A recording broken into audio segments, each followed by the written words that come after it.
In the centre of Wallingford, where medieval streets still follow the outline of ancient defences, stands a building that has watched centuries pass through its doors.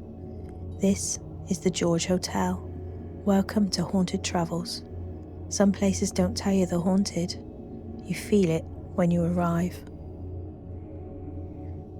The George Hotel dates back to 1517, when Geoffrey and Elizabeth Baynton established what was then known as the George and Dragon on Wallingford's High Street.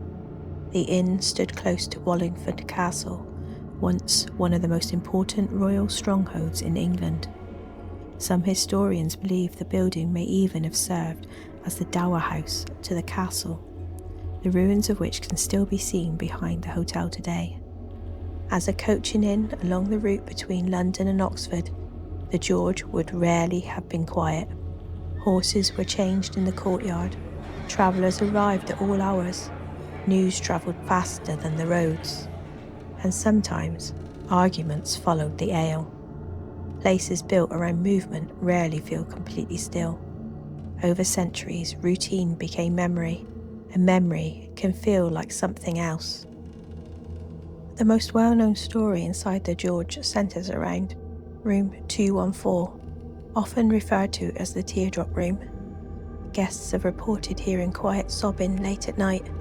Others describe waking with an unexplained heaviness in the room. But the origin of the story is uncertain. Several versions exist. One tells of a Royalist soldier named John Robson, sometimes recorded as Hobson, who was fatally wounded during a barroom altercation at the inn in 1626.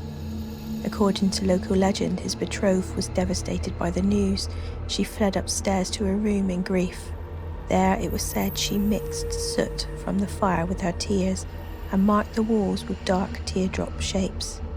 The names in the story vary, the details shift, but the image of grief marking the wall has remained.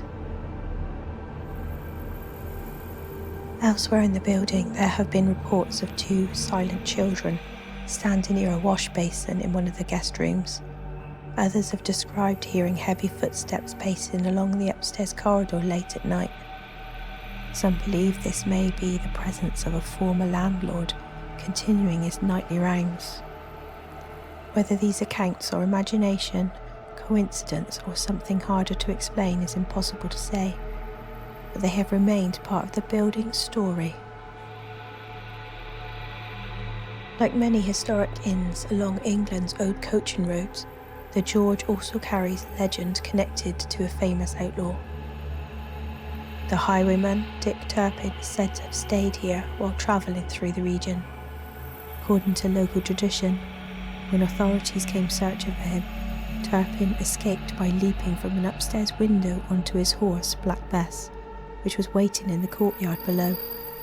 Whether this happened exactly as told is uncertain, but the story is endured, and stories in places like this often become part of the architecture.